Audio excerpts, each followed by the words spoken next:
ندیم رضا کا سلام۔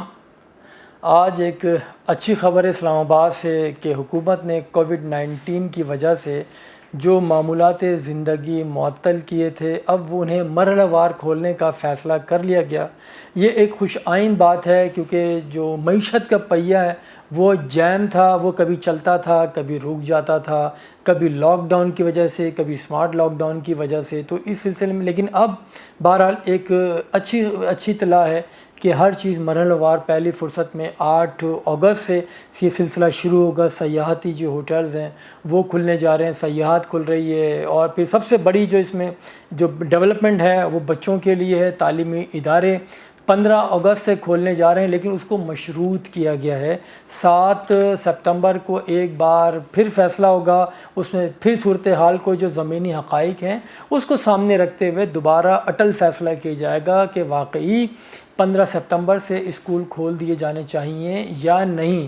بہرحال لیکن جو معیشت کا پہیہ جس طرح سے چلایا جا رہا ہے، جو بالکل معمولات زندگی معطل ہو کے رہ گئے تھے، لوگ گھروں میں قید تھے، تقریباً کوئی 6 مہینے تک یہ سلسلہ یہ جاری رہا ہے۔ 13 مارچ سے لے کے جو شروع ہوا تھا، اب یہ 8 اگست سے مرحلہ وار 15 ستمبر تک جا کے یہ سلسلہ ہر چیز کھل جائے گی۔ ہوٹل ریسٹورنٹ بھی 10 تاریخ کو، سینما ہالز اور یہ ٹرینیں اور یہ ایئر لائن، یہ ہر طرح کا بزنس شروع ہو جائے گا کیونکہ یہ بہت ضروری تھا اور یہ ناگزیر ہو چکا تھا کہ بڑی بڑی عالمی طاقتیں وہ بیٹھ گئی تھیں۔ امریکہ کا اشارہ ہم نے دیکھا، برطانیہ آپ کے سامنے ہے، اور یورپ اس طرح سے ہے۔ تو یہ ہمارے ہاں دیر سے ہوا لیکن کیونکہ صورتحال کو جانچا جا رہا تھا۔ بس اس میں ایک آدھ چیز ہے جس کے اوپر میں نے بات کرنی ہے، جیسے شادی ہالز کا سلسلہ کھولنے کا ہوا ہے 15 ستمبر سے، یعنی کہ ایسے وقت میں شادی ہالز کھولے جا رہے ہیں کہ جب محرم ہوں گے۔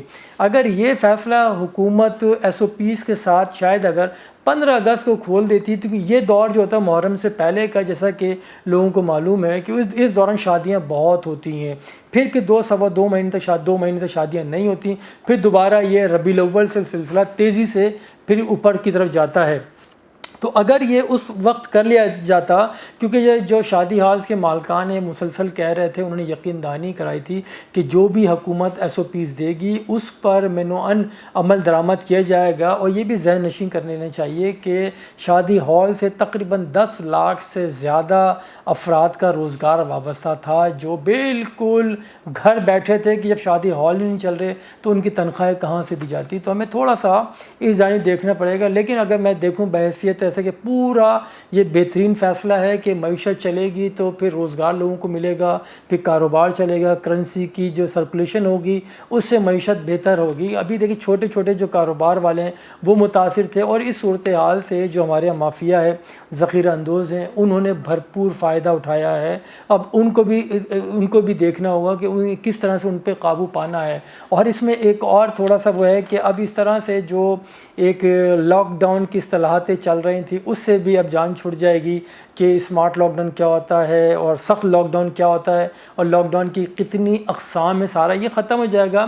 جیسا میں پہلے بھی کہہ چکا ہوں کہ ہم ہرڈ امیونٹی کے اوپر جا چکے ہیں، اور شاید مجھے لگتا یہ ہے، میری چھٹی حص یہ کہہ رہی ہے کہ پاکستان نے وہ ہرڈ امیونٹی جو اجتماعی مدافعتی سسٹم جو ہے اس سے ہم اچیو کر چکے ہیں، کیونکہ اس میں ضروری ہوتا ہے کہ کسی بھی معاشرے میں جہاں پہ اس طرح کی وہ وائرس ہوتا ہے 60 سے 70% افراد کو یا تو وہ جو وائرس وہ لگ چکا ہوتا ہے یا اس سے صحتیاب ہو چکے ہوتے ہیں۔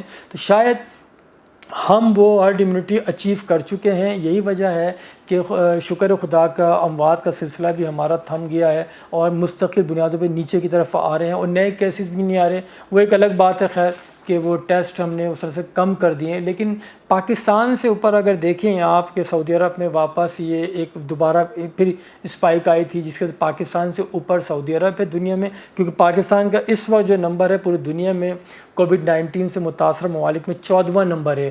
ہمارے سے پہلے سعودی عرب ہے اور نیچے ہمارے بنگلہ دیش ہے، اور ٹاپ پہ امریکہ، برازیل اور پھر بھارت ہے، کہ بھارت کی صورتحال ہے بہرحال وہ کافی خطرناک ہے، بہت زیادہ ہے۔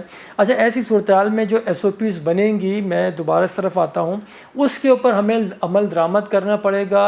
اور لیکن پھر جو محرم آ رہے ہیں اس میں بہت ضروری ہے. پھر 14 اگست بھی آ رہی ہے، کیونکہ اگر ہم محرم میں اگر ہم نے بد احتیاطی کی، ایس او پیز پہ عمل درآمد نہیں کیا، گو کہ ایس او پیز اسی طرح سے ہوں گی کہ جیسے وہ کنٹرول پرائز والا ادارہ ہے جو مہنگائی کنٹرول کرتے ہیں، وہ جس طرح سے مہنگائی پہ قابو پانے کے لیے کام کر رہے ہوتے ہیں، یہ ایس او پی اسی طرح سے ہوگی. ضرورت اس چیز کی ہے ہم سب کو جو محرم میں جائیں ہر جگہ اپنی محفلیں مجالسوں میں جائیں، لیکن احتیاط کے ساتھ. وجہ یہ ہے کہ بچیں گے تو پھر آپ اگلے برس بھی پھر جا پائیں گے. بہت شکریہ. خدا حافظ.